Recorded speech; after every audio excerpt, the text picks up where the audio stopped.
have a fun one in this example problem. We are going to be ABC Company that uses a composite metric called Net Promoter Score, or NPS for short, to assess the satisfaction level the company's sales reps provide to their customers on a 1 to 10 scale, so how good their service was. Our file contains information about 300 reps, and for each rep we have the following points of data. We have their salary, their age, the binary for whether or not they identify as female, and their average NPS. We are going to use this information to build a model. But our model is a little different than we've seen thus far. We have a quadratic model. Now we've seen quadratic variables that go in, where the variable itself, the one predictor variable, has a quadratic relationship with the response variable. It's not what we're saying here. What we're saying here is, in that case that I was just talking about, the return, even though one of the variables in the model, it might be quadratic, the shape of the overall model is still going to be linear. For this one, we're saying that the shape of our model is in fact going to be quadratic overall. It's going to be exponential. So we need to do the same concept, but we're going to use the exponent function, the exponential function, for the entirety of this model, for all the inputs that we have in there, and it's going to give us an overall return that is a U-shaped model like any quadratic regression would be. So what are we interpreting here? Well, we're trying to determine in this case, what would someone's expected salary be given the response for their predictor variables, their age, their gender identification, and their average NPS. And we're going to do so putting information in here given in the problem that some of these variables have different relationships with salary. It says over here that we are going to use the natural log of salary as our return. It makes sense because it's an exponential variable. We are going to use age and age squared as our return, which means that age has a quadratic relationship with salary. It doesn't just keep getting higher and higher the older you get. And then we're going to use female and NPS as our other predictor variables, and since there's nothing fancy with those, we know that those are going to be linear. So I've already set up the template for our model over here. It's that y equals the exponential function of our constant plus the returns for age, and since it's going to be quadratic, we have the x1 and x1 squared. We have x2, which is going to be our return for female or not female, and then x3, which is the return for NPS, and those are both just the variable because they're going to be linear. But since our model is going to be quadratic at the end, we have to account for what they call the residual error. How far a point would be away from a point on an optimal perfect U-shaped curve. And the formula for that is to take the standard error squared of the whole entire model and divide it by 2. So let's start having some fun. Since we're going to use the exponential function, we need the natural log of our response variable, which is salary. So starting in column F right now, I'm going to find the natural log of each sales rep's salary by using the ln function and clicking on that respective sales rep's salary. So for the first one, a $97,000 salary has a natural log of 11.4852. And I can just use the fill handle to fill that in for all 300 of our reps in our information. We know that the relationship between a sales rep's age and their salary is going to be a quadratic relationship. So we need to find the square of every rep's age. So I'm going to, for the first sales rep, I'm going to click equals in the age squared column, click on their age, and I'm going to square it. Shift 6 for the carets and a 2. And that is 1,936. Fill handle to fill in all of that information. And now I'm ready to use the data analysis tool pack's regression tool to figure out what our formula is going to be.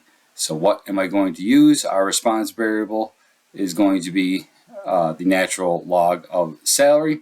That's going to be our y, and then our x's are going to be age, age squared, female or not, or NPS. So let's go and get everything into that order. So I want the natural log of salary to be first up, so I'm going to put it right to the right of salary. I want age followed by age squared, so we move age squared over. Female and NPS. So now I have these in the same order that the question is asking for, and I can use the data analysis tool pack to do a regression analysis. I want moving average of this particular model. Our Y range is going to be the natural log of salary, so I want everything in column C from cells C1 down to C301. And our X range is going to be the 4 different predictor variables that we're going to use, age, age squared, female, and NPS, in our model. So I'm going to highlight all of those headers, Control Shift down, grab them all, and I should have cells D1 to G301. I did include the headers, so let's turn the labels function on, and I'm going to have the output range of this come in below the info that we have provided. And I'm going to hit OK, and here are our returns. We accounted for all 300 observations, and we have all our necessary coefficients. One of these is important though. This coefficient for age squared is negative, which means that we are going to have a shape that is a negative U, if you will. It's saying here that for age, your earnings go up until they hit an optimal point, and then they start going back down again. And I know that because the coefficient for that squared variable ended up being negative. But let's fill in the inputs that we need for our model up here. Firstly, we have our intercept, or our constant, which is 9.93, $9.93. X1 is going to be age, so let's throw in the coefficient for that, which rounds off to 0.0352. Let's throw in the coefficient for age squared, which is very small, 0.0004. Let's throw in the coefficient for whether they're female or not, which is negative 0.0810. Let's throw in the coefficient based upon their average NPS score, which is 0.0788 if you round off. And then at the end, I need to find the residual error by taking the standard error of the entire model, squaring it, and dividing by 2. Well, the standard error of the entire model can be found right here in the regression statistics from your summary output. So I'm going to say that this is equal to that 0.2214, etc., squared divided by 2. And when I throw all of that in there, I get a residual error of 0.0245. For part B over here, we're trying to determine the optimal age at which salary is maximized. And to do that, I'm going to use a formula you've probably seen before, which is negative b divided by 2a. In this case, it is for our age return that we have. And to throw that up into our formula, I am going to say that this is going to be equal to the negative number that we have in cell L12, which is the return for just regular age, divided by 2 times the return that we have in cell O12, the coefficient that we had for age squared. And this will give me my age of my maximum salary. So when I input all of that information in, I come up with the age for maximum salary of 47.9113. We'll just call it 48 for good measure. 48 years old is the optimal earning age, apparently, at this particular firm for the amount of money you make as a sales rep. Could be a lot of factors that go into that. I mean, obviously, you're going to build up over time. Maybe later on, as people get older, they only start working part-time, which could be a reason for the decline at the end. Maybe old people get cantankerous and they don't have as high of a response rate and NPS from their customers, and therefore maybe they miss out on some bonuses, which lowers their actual earnings. Whatever it is, earnings are going to go up until a person gets to be about 48 years old, and then they're going to start declining thereafter.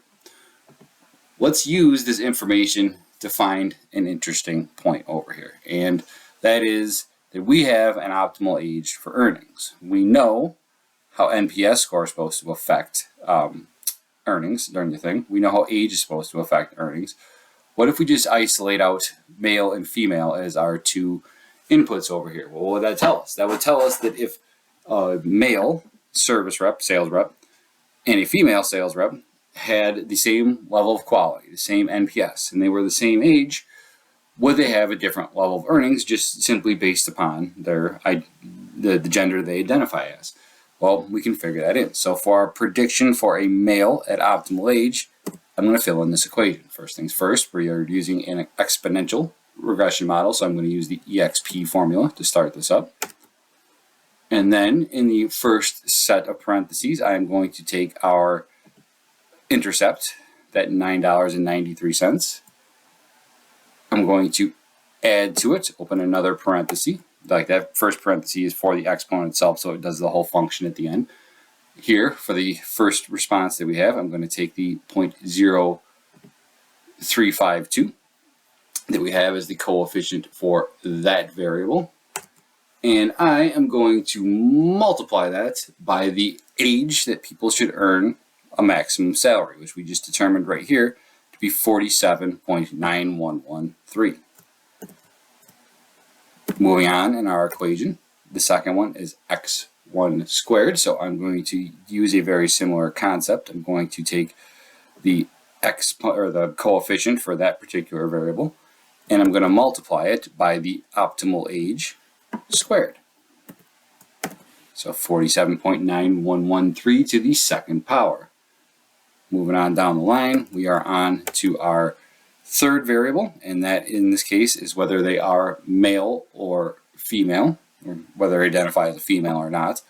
And we have a coefficient of negative 0.0810. We're going to multiply that by return for what we're checking for. This is a male sales rep, and a male sales rep would have a 0 in the female column because they don't identify as female.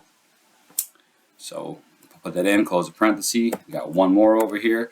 The last input is our NPS, and our NPS's coefficient is 0.0788. And we're going to multiply that in this case by the NPS average that we're asked to check for, which is 8.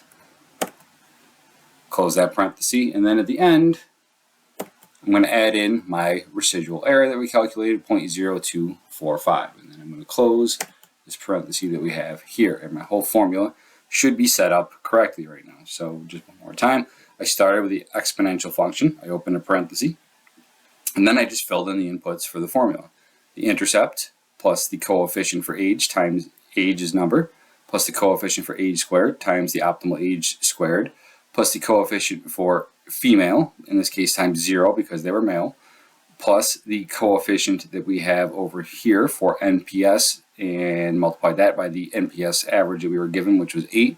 And I finally added our residual error and finished up the model. And when I go through and I bring out all these numbers, I come up with 91,903.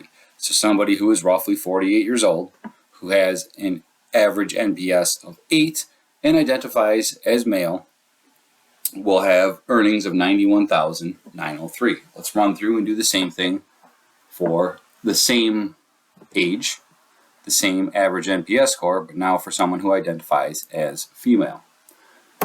So, start with the exponential function again. So EXP, and open a parenthesis. We'll take our coefficient, or not our coefficient, our intercept of 9.93. Add to it the coefficient that we have for age times the optimal age. So 0.0352 times 47.9113. Close that parenthesis. Add to it the coefficient for age squared times that optimal age to the second power. Don't need a dollar sign, need a caret. There we go. Plus the exponent, the coefficient that we have in this case for whether they are male or female. And now we are testing for someone who identifies as female, so the response would be a 1. Close that parenthesis. Plus the coefficient that we have over here, 0.0788, for the NPS score that they have, and we'll multiply that by the NPS score that we're testing for, which is 8. Close that parenthesis, and then lastly we're going to add in a residual error. Close the last parenthesis, and when I throw all of that into our formula, I'm going to get a return of 84,750. And that appears to me that we have a problem right here, because what our numbers are saying is that a person who identifies as male and is roughly 48 years old and has an average satisfaction score as an 8 out of 10 will make a little under 92,000, Well, someone with those same qualities, having the same age, having the same average NPS score, but identifies as female, will make less than 85,000. So E over here tells me to insert on the Insert tab a text box and briefly discuss what my results are finding. Well, what did my results find in this case? And it is that we seem to have evidence that male customer service reps make more money than female reps,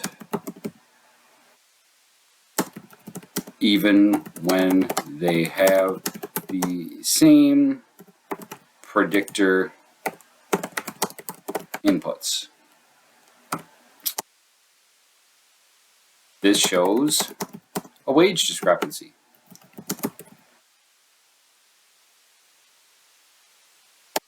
And that is kind of an unfortunate thing in the world that we're trying to fix, but there still exists in many industries a discrepancy in wages between people who identify as male and those who do not. How reliable is this before we make this assumption? Because this is a big claim to make if you're going to the board at ABC Company.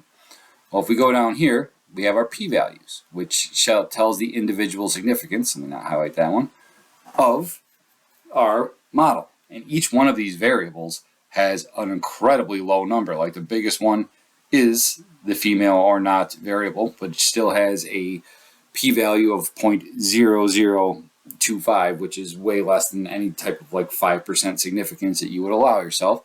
So we can also say that each variable is individually significant. Over here, for the joint significance of our entire model, that number is really, really small. We got to put, move that thing 36 spots to the left, so we'd have 35 zeros and then a zero afterwards.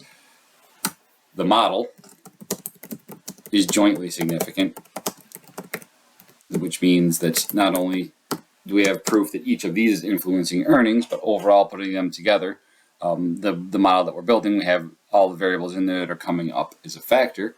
The last thing we have is what percent, if we had this exponential function over here, what percent of our information would lie upon a perfect line? And that is the adjusted R squared. Our adjusted R squared isn't bad, but it's less than 50%, if you will. Basically, we're saying right here there's only about 43.3% of the variation in earnings can be attributed to all of these different factors together, which means more than half of it comes from something else. So, however, the model as a whole only has a mediocre R squared. And how would you go about fixing that? We may want to consider including other factors into this model. And I don't want to get into a big political discussion on what factors that you could put in there, but if I'm working on this set of numbers, there's other parts that, other demographics, if you will, of each customer that we could definitely go and look into, or not each customer, each sales rep. And we don't have any information about the customers that we deal with.